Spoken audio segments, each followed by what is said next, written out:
काही लोक म्हणतात बागेश्वर बाबाने बघा बघा माफी मागितली, पण मी म्हणते की त्याने माफी मागितलेली नाही आहे. कारण की त्यांनी माफी मागताना हे म्हणायला पाहिजे होतं की जी मी कहाणी सांगितली ती कहाणी खोटी होती. शिवाजी महाराज आणि रामदास स्वामी यांचा काही संबंध नाहीये हे आता मला कळलं, त्यामुळे खोटा इतिहास सांगण्याबद्दल मी माफी मागतो असं तो बोलला नाही. त्याचं म्हणणं काय होतं कि हमारा वक्तव्य गलत तरीके से पेश किया गया है. हम तो गुरु शिष्य परंपरा की महिमा बताने के लिए शिवाजी महाराज का उदाहरण दे रहे थे. वो कितना समर्पित थे गुरु के प्रति, वो कितना मंदिरों को संतों को मानते थे और हिंदू राष्ट्र के लिए वो क्या करते थे ये बताना चाह रहे थे. हे जे काही त्यांनी वक्तव्य केलं ना ते सुद्धा अपमानजनक आहे, ते सुद्धा खोटं आहे. कारण की जर तुम्ही इतिहास पाहिला तर छत्रपती शिवाजी महाराजांना जरी हिंदू राष्ट्र करायचं असतं तर त्यांनी 700 पठाणांना एकदाच ठेवलं नसतं.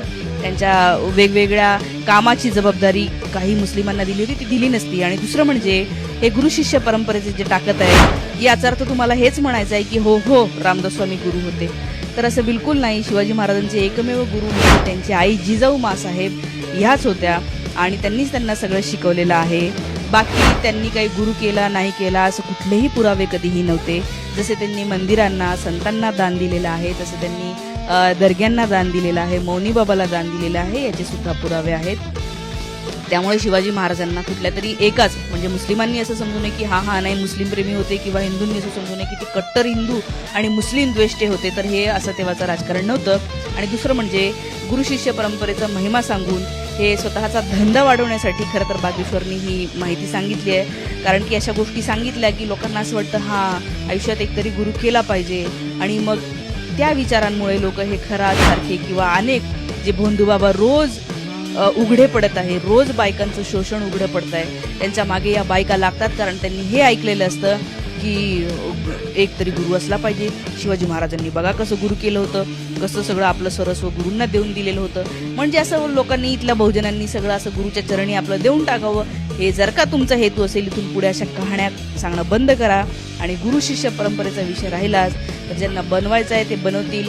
मी तर म्हणेन की पुस्तकं वाचा, अभ्यास करा, आयुष्यात शेवटपर्यंत खूप विचार करा आणि कुणाकडून 4 गोष्टी घ्या, मात्र गुरु बनवलाच पाहिजे असं काही गरजेचं नाहीये. काय झालं, लग्न मंडप सजला, पाहुणे आले, नवरदेव घोड्यावर बसून आला, नवरी नटली, मंदात शेला धरला, मंगलाष्टक सुरू झालं आणि सावधान म्हणलं की नवरदेव गांडीला पाय लावून पळाला. असा मंडप सोड्या पळपुट्या रामदास स्वामी. ते युपीचा फोकणीचा ते बागेश्वर ढोंगी म्हणते की ते गळ्यात जानू आणि निक्कर घालून गोमासासाठी औरंगजेबाची जी हुजुरी करणारा ती पीठमाग्या रामदास युरेशियन भटाचा सावरकरासारखा लेमलट गुरु हे महाराजांचा गुरु. अबे ज्याला स्वतःच्या निक्करची नाडी सांभाळता येत नव्हती तो राज्यकारभार सांभाळेल का? इतिहास वाच केळ्या.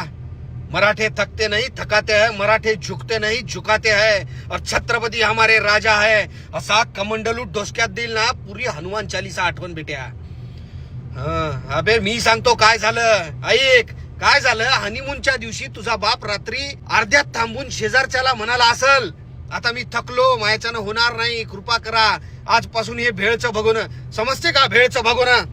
तूच सांभाळ, आजपासून ही झोपडी बी तुमची, पलंग पण तुझाच, हे तेलाची बॉटल पण तुझीच. मी आता आराम करतो, आता तूच तेल लावून हालीव. तेव्हा शेजारी गालातल्या गालात हसला. ठीक आहे म्हणाला. तुझा बाप आराम करत राहिला तेव्हा झाला तू चिनाल बापाच्या भोगेश्वर भाग्या. हे आणि याच्या स्टेजवरचे नागपुरी गाढवाच्या पोटचे ते छक्के निघाले हिंदू राष्ट्र करायला. छाट्याचे फाटे. एखाद्या बहुजनाचं कुणब्याचं पोरगर राजा झालं, छत्रपती झालं, हे आज पण तुम्हाला पचत नाही. अरे आमचे गुरु, आमचे आदर्श आम्ही निवडतो, तुमच्या थोतांडाची गरज नाही. किती कमाल आहे. हे माय घाले आपल्याच राज्यात येऊन आपलेच पैसे घेऊन आपलंच खाऊन आपल्यावरच उडून चालले आणि स्टेजवरचे आपले मत घेऊन सत्तेत येऊन आपलाच इतिहास खोडाय निघाले. एक विनंती आहे मराठ्यांना, कोणत्याच बुवा बापाच्या नादी लागू नका, रुपया देऊ बी नका, जाऊ पण नका. आपण जर पाठ फिरवली ना तर समजेल अवकात यायला.